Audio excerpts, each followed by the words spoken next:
테일러 선교사가 중국을 향해 가고 있을 때의 일입니다. 항해 도중에 바람이 잔잔해져 가지고 이제 배가 그 자리에 멈춰 버렸습니다. 선원들은 이 바람이 불기를 이제 기다렸는데 바람이 안 부는 거예요. 답답한 사람은 선장이지요. 답답해진 선장이 허드슨 테일러에게 이렇게 말합니다. 하나님이 도와주시도록 기도 좀 해주세요. 허드슨 테일러가 이렇게 대답했습니다. 그러면 배를 바람을 맞을 방향으로 돌리십시오. 그러면 제가 기도하겠습니다. 그런데 이제 이 말을 들은 선원들이 크게 웃었습니다. 왜냐하면 기도한 대로 되지 않을 거라고 생각했기 때문입니다. 기도의 능력을 알고 있었던 선장은 선원들에게 말합니다. 허드슨 테일러가 말한 것처럼 바람이 부는 방향으로 배를 돌려놓으라고 합니다. 그때부터 허드슨 테일러가 방에 들어가서 기도하기를 시작합니다. 정말로 열심히 기도했습니다. 정말로 기도했습니다. 얼마의 시간이 지났을까요? 갑자기 그의 방문을 급하게 두드리는 소리가 났습니다. 이 허드슨 테일러가 기도를 멈추고 문을 열었습니다. 선장이 극전스러운 표정으로 서 있는 거예요. 선장이 이렇게 말합니다. 아니, 지금까지 기도하고 계셨습니까? 허드슨 테일러가 말합니다. 예. 선장이 말합니다. 이제 그만 기도하세요. 지금 바람이 너무 불어가지고 야단입니다. 이렇게 하겠습니다. 오늘 5월 금요 성령 기도에 오신 여러분에게도 성령의 바람이 불기를 주님의 이름으로 축복합니다. 이 망망대해를 가던 배가 바람이 안 불어서 멈추어 버렸어요. 그러나 기도를 통하여 배가 다시 움직인 것처럼 여러분의 인생의 항해 가운데 만약에 여러분이 지금 멈추어 버렸다면 성령의 바람으로 다시 움직일 수 있기를 간절히 바랍니다. 우리 좌우에 계신 분과 이렇게 한번 인사하겠습니다. 믿음으로 기도합시다. 믿음으로 기도합시다. 자, 믿음으로 기도하면 됩니다. 믿음으로 기도하면 움직일 수 있습니다. 믿음으로 기도하면 다시 일어날 수 있습니다. 자, 그렇다면 믿음으로 기도하는 것이 무엇일까요? 첫째, 믿음으로 기도하는 것은 계속 기도하는 것입니다. 왜냐하면 이 하나님께서 응답해 주실 것을 믿기 때문입니다. 예루살렘 사람들은 예수님께서 십자가에서 죽으시고 부활하실 이 복음을 믿음으로 성도가 되었습니다. 그런데 그들은 이 갑작스러운 박해로 인해서 로마 제국 전역으로 흩어질 수밖에 없었습니다. 그들은 예루살렘을 떠나 한 번도 가보지 않은 이방 나라에서 살아가고 있었습니다. 혹시 여러분 중에 우리나라에서 태어났는데 한 번도 가보지 않은 외국 나라에 살아보신 적이 있습니까? 새로운 장소에서 살아간다는 것이 참 어려운 일들이 많습니다. 예루살렘 성도들은 로마 제국 전역으로 흩어져서 여러 가지 고난 가운데 살아가고 있었습니다. 오늘 야고보는 이런 고난 가운데 살아가고 있는 성도들에게 무엇을 권면합니까? 너희 중에 고난 당하는 자가 있느냐? 그는 기도할 것이요. 야고보는 고난을 당할 때 무엇을 하라고 권면합니까? 뭐 하라고요? 기도하라고. 고난에 대하여 성도의 마땅한 반응이 기도입니다. 그래서 저는 고난을 이렇게 생각합니다. 고난이 왔다 그러면 기도하라는 거예요. 고난은 뭐냐? 하나님께서 우리에게 기도하라고 부르시는 기도의 초청장입니다. 그런데 우리는 이 고난이라는 기도의 초청장을 다 받고 난 다음에 하나님은 이제 기도하라고 고난을 주셨는데 우리는 정말 기도합니까? 고난이 왔는데 나에게 고난이 왔는데 기도의 골방으로 들어갑니까? 어떤 성도는 이 고난을 당할 때 기도가 아니고 염려가 생각납니다. 고난과 참 가까운 친구가 염려인 것 같아요. 이 고난이 오면 항상 염려라는 친구를 데리고 오거든요. 그래서 고난을 생각하며 마음이 초조하고 불안합니다. 고난을 생각하면 머리가 복잡하고요. 머리가 아프기도 합니다. 고난을 생각하면 일이 손에 잡히지가 않습니다. 성도가 고난을 당할 때 염려하는 것은 하나님께 대한 불신입니다. 성도가 염려하는 것은 하나님의 존재를 믿지 않는 것과 같습니다. 성도가 염려하는 것은 하나님의 역사를 의심하는 것과 같습니다. 여러분 그렇지 않습니까? 정말로 하나님이 살아계심을 내가 믿고 정말로 하나님 역사하심을 내가 신뢰한다면 염려할 수 있을까요? 하나님께서 지금도 살아계시고 일하시는데 우리가 과연 염려하는 것이 말이나 되겠습니까? 어떤 성도는 고난을 당할 때 원망합니다. 고난의 원인이 사람이기 때문입니다. 그런데 그 사람은 내가 아니에요. 다른 사람이에요. 가정의 고난이 오면 배우자를 원망합니다. 내가 당신과 결혼하지 않았더라면 이런 고난이 오지 않았다. 여러분 혹시 이 불신 배우자가 이런 말을 하면 여러분은 이렇게 말하시면 됩니다. 이렇게 말하십시오. 뭐 나하고 결혼하지 않았더라면 이런 고난이 오지 않았다고? 당신 대단한 사람인 줄 아는데 그거 착각이야. 그래도 나하고 결혼했기 때문에 지금까지 이렇게 살아왔던 거야. 이 말을 하시는데 마음속으로 하셔야 됩니다. 네, 꼭 이 점을 여러분 이 말을요 입으로 말하면 안 됩니다. 곤란한 상황이 발생할 수 있으니까 당신 나하고 결혼하지 않았더라면 고난이 오지 않았다고 그랬으면 당신은 대단한 줄 아냐고 그래도 나하고 결혼했기 때문에 당신 이만큼 사는 거야. 이걸 마음속으로 하십시오. 김선희 집사님 어떻게 해요? 마음속으로. 지금은 신혼이니까 그러지 않을 텐데요. 살다 보면 또 이럴 때가 있습니다. 결혼한 지 1주년 되셨거든요. 네, 무슨 말입니까? 다른 사람을 원망하는 거죠. 남편이 아내를 원망하고 아내는 남편을 원망하고요. 이런 염려와 원망은 이 불신자들이 고난을 당할 때 나타나는 일반적인 반응이라 볼 수 있습니다. 그러나 야고보는 불신자와는 다르게 신자는 고난에 대하여 이렇게 반응하라고 권면하고 있습니다. 우리 같이 한번 읽어보겠습니다. 너희 중에 고난 당하는 자가 있느냐? 그는 기도할 것이요. 여기서 기도할 것이요는 한 번 기도하는 것이 아닙니다. 계속 기도하는 것입니다. 야고보는 이렇게 권면합니다. 여러분 중에 고난 당하는 성도가 있습니까? 그런 성도는 계속 기도하십시오. 주님께서 금요 성령 기도에 오신 여러분에게 말씀하십니다. 여러분 중에 고난 당하는 성도가 있습니까? 하늘샘 교회 성도 중에 고난 당하는 성도가 있습니까? 그러면 계속 기도하십시오.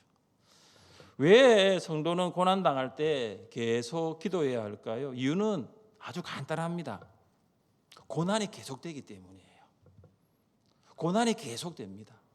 고난이 계속될수록 기도도 계속되어야 됩니다. 그러니까 고난이 길수록 기도도 길어야 됩니다. 코로나는 고난이었습니다. 2020년 2월 22일 울산에 코로나가 시작이 되었을 때 하나님께서 제게 주신 생각이 있어요. 딱 첫 번째 제게 주신 생각은 뭐냐 하면 다른 게 아니었어요. 코로나는 길게 갈 것이다. 이게 저에게 주신 생각이었어요. 그렇다면 제가 생각을 하면서 기도를 하면서 그러면 코로나 가운데에서 목회도 길게 봐야 되겠다라는 생각이 들었어요. 정부가 하라는 대로 코로나가 한두 달이면 아마 비대면 예배로 다 전환했을 거예요. 그러나 한두 달이 아니라 코로나가 1, 2년 간다면 생각을 또 다르게 되잖아요. 비대면 예배를 할 수 없다는 생각을 하게 되었습니다. 여러분 코로나가 얼마 동안 지속된 줄 아십니까? 3년 3개월. 드디어 이제 권고 수준으로 관심 수준으로 이게 바뀌었다고 하던데요. 3년하고도 3개월 이상 코로나가 지속이 되었습니다. 그러니까 이 코로나라는 시련은 이 고난은 우리 생각보다 훨씬 더 길었습니다. 여러분 고난도 마찬가지예요.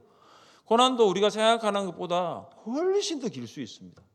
그러니까 고난이 계속되는 만큼 기도도 계속되어야 합니다. 지금 고난 중에 있는 성도님 계십니까? 이 고난이 빨리 끝날 고난이 아닐 수 있어요. 그러니까 계속 기도할 수 있기를 바랍니다.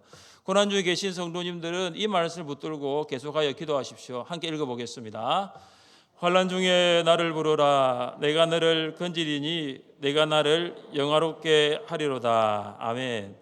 고난을 당한 성도의 성경적 반응이 하나님을 부르는 것입니다. 하나님을 부르는 것은 기도입니다. 기도하는 성도에 대한 하나님의 응답이 무엇이냐? 구원입니다. 고난당한 성도의 반응이 기도라면 기도하는 성도에 대한 하나님의 반응은 응답입니다. 그래서 우리가 기도하면 하나님은 응답하십니다. 한번 따라해 보겠습니다. 나는 기도하고 하나님은 응답하신다. 나는 기도하고 하나님은 응답하신다. 사랑하는 성도 여러분, 고난 중에 있습니까? 기도하십시오. 그러니까 이미 고난은 시작된 지 6개월, 1년이 되었는데 기도하지 않았다면 그 잘못된 거예요. 야고보는 우리에게 말합니다. 너희 중에 고난 당하는 자가 있느냐? 그는 기도할 것이요. 지금부터라도 여러분 기도하십시오. 기도하면 응답이 됩니다. 아직 응답이 없다라는 것은 어떤 시그널이냐? 하나님께서 계속 기도하라는 거죠. 하나님의 시그널을 바라보십시오. 그로 말미암아 고난 중에도 계속적으로 기도할 수 있기를 주님의 이름으로 축복합니다. 둘째, 믿음으로 기도하는 것은 목사에게 신방을 요청하는 것입니다. 야고보는 고난을 질병과 연결짓습니다. 성도가 만나는 고난이 참 많지요. 그중에 야고보는 질병의 고난을 이야기하고 있습니다. 야고보의 권면이 무엇입니까? 14절 말씀을 읽겠습니다. 14절입니다. 너희 중에 병든 자가 있느냐? 그는 교회의 장로들을 그를 위하여 기도할지니라. 아멘. 자, 병든 자는 교회의 장로들을 청하여 기도를 받을 수 있습니다. 여기 교회의 장로들은 목사를 말합니다. 자, 14절에 따르면 목사가 환우를 신방하는 것보다 먼저 선행되는 것은 뭐냐면 환우가 목사에게 신방을 요청하는 거예요. 목사의 신방보다 선행되는 것이 뭐냐면 환우의 요청입니다. 목사는 의사가 아니에요. 그러나 환우를 위해서 하나님께서 이 병을 고쳐주실 것을 위하여 기도하는 것입니다. 그래서 목사의 신방보다 먼저는 환우의 요청입니다. 자, 왜 성경은 환우가 목사의 신방을 요청하라고 말씀할까요? 그것은 이것입니다. 환우의 요청은 바로 하나님께서 병을 고쳐주실 것이라는 믿음에서 출발하기 때문입니다. 그러니까 환우가 어떤 믿음을 가지고 있느냐? 내가 목사에게 신방을 요청하면 하나님이 고쳐주실 거야. 이 믿음이 있는 거예요. 이 믿음이 있기 때문에 목사에게 신방을 요청하는 것입니다. 여러분, 반대로 하나님께서 나의 병을 고쳐주실 것이라는 믿음이 없으면요, 절대로 목사에게 신방을 요청할 수가 없습니다. 이렇게 생각하죠. 목사가 의사야? 아니, 기도한다고 내 병이 고쳐져? 그러니까 불신앙하면은 목사의 신방을 요청할 수가 없습니다. 신방 받을 시간에 의사가 있는 병원으로 달려가는 것이죠. 근데 야고보가 이 초대교회 성도들에게 목사의 신방을 권면한 것은 그 당시에도 그렇게 하지 않는 성도들이 참 많이 있었다라는 것입니다. 초대교회 시대에 병원이 변변치 않았을 것입니다. 그러나 지금도 마찬가지예요. 어떤 성도는 병이 있다는 자체를 알리는 것을 주저합니다. 목장 식구들에게도 알리지 않습니다. 심지어 목자도 모를 때가 있습니다. 그리고 이런 말을 하죠. 절대로 목사님에게는 말씀하지 마십시오. 이렇게 합니다. 여러분, 병은 누구나 걸릴 수 있습니다. 여러분, 암도 누구나 걸릴 수 있습니다. 이 한국인의 기대 수명을 82세로 지금 보고 있거든요. 그러니까 남자 여자 이렇게 평균으로 한 82세예요. 그러니까 한국 사람은 최소한 82세까지는 산다라는 거예요. 그런데 통계가 나왔어요. 82세까지 사는데 그 82세를 기준으로 한국 사람 중에 3명 중에 1명은 암에 걸릴 통계가 있다고 발표가 되었습니다.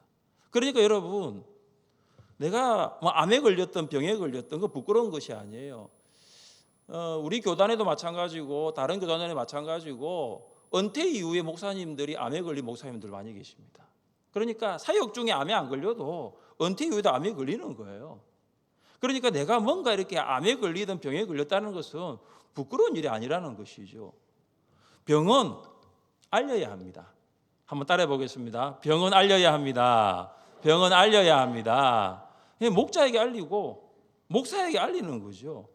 알려야 기도할 수 있습니다.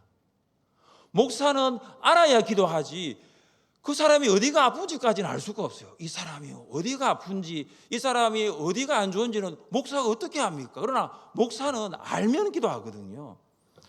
목사는 환우를 신방하여 어떻게 도울 수 있을까요? 15절입니다.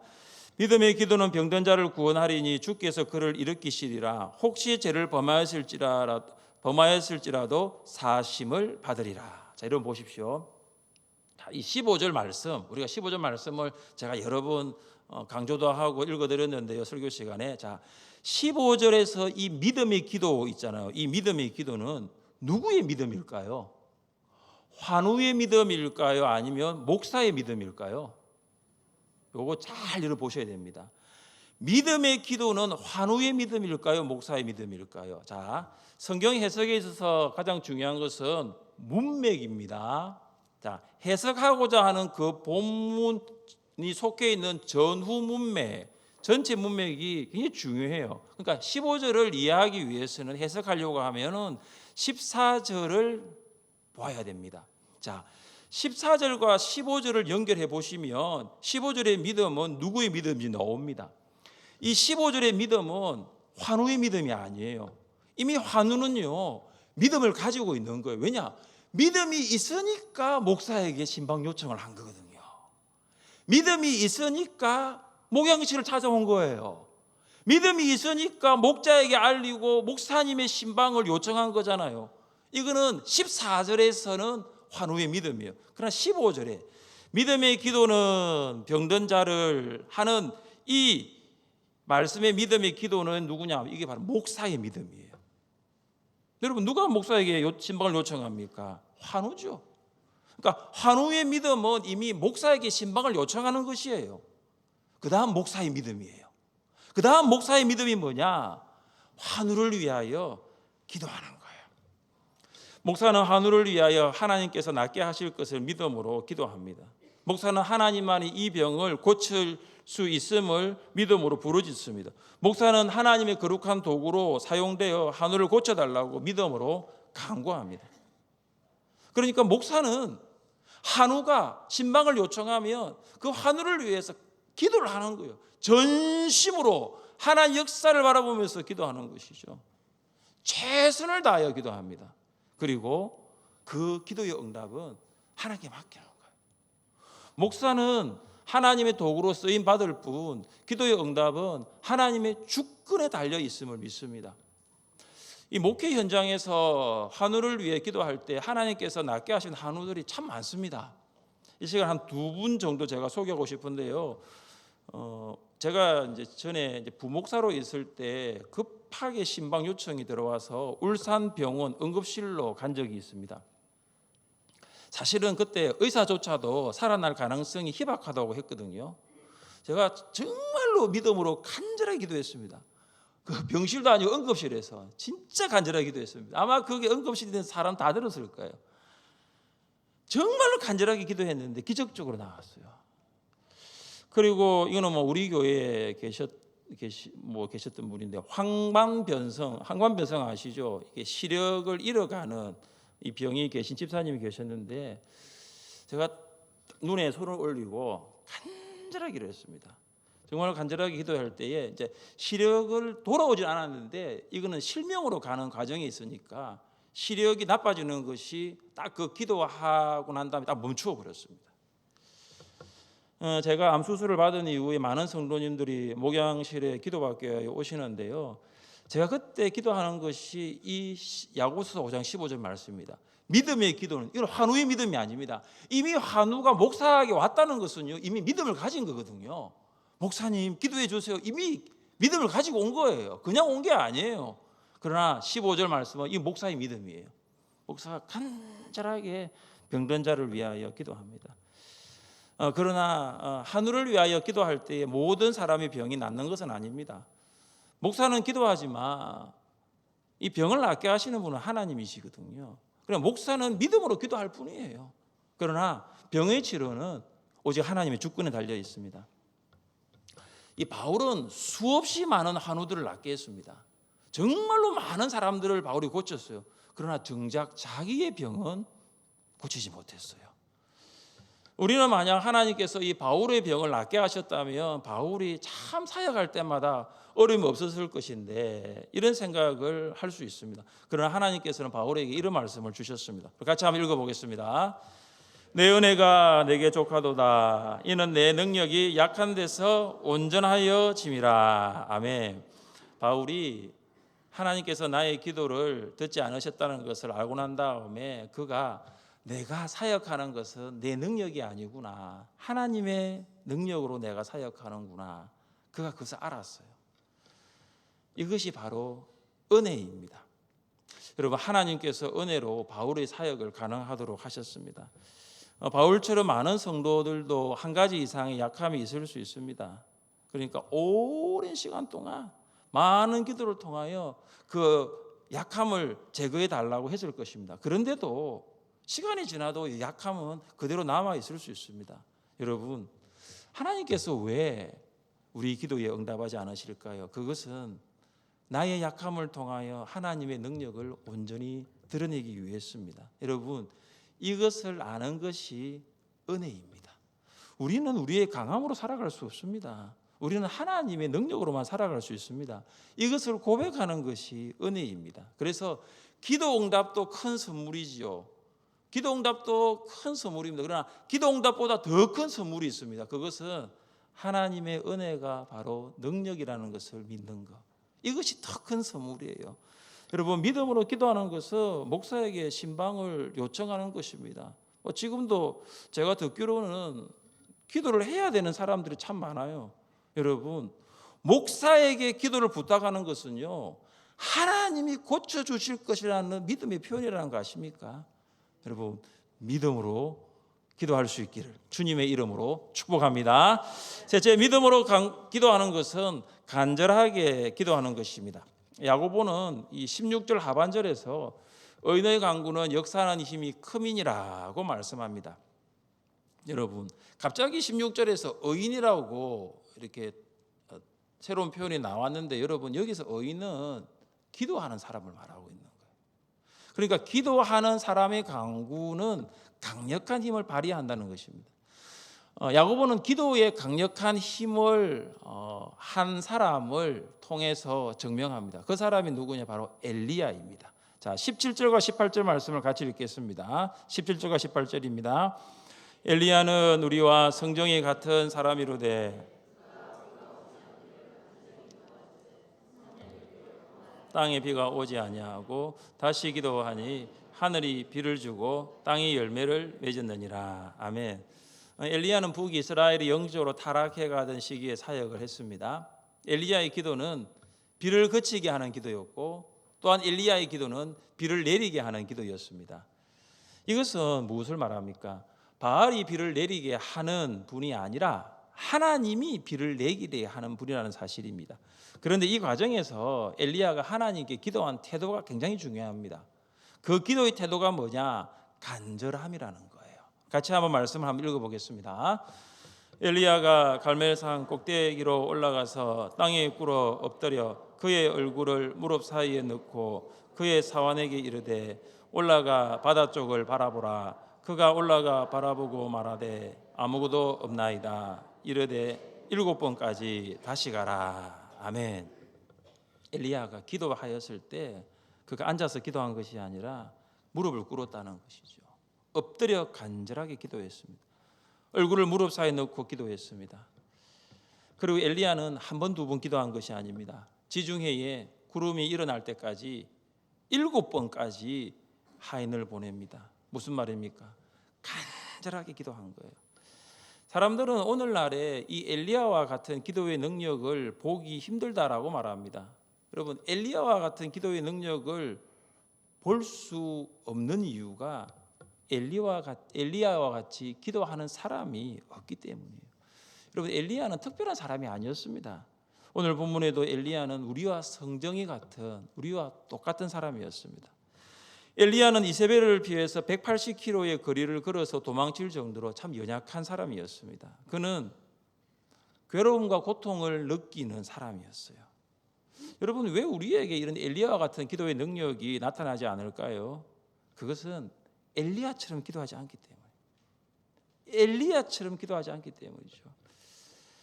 저는 최근 들어 우리 교회 성도들이 정말로 간절히 기도하고 있다라는 모습을 참 많이 봅니다. 최근 한 성도님으로부터 들은 이야기가 있습니다. 이제 이 성도님이 여러 가지로 많이 힘든 가운데 있습니다. 그런데 이제 조금씩 회복되고 있습니다. 감사한 일이죠. 이런 이야기를 하셨어요.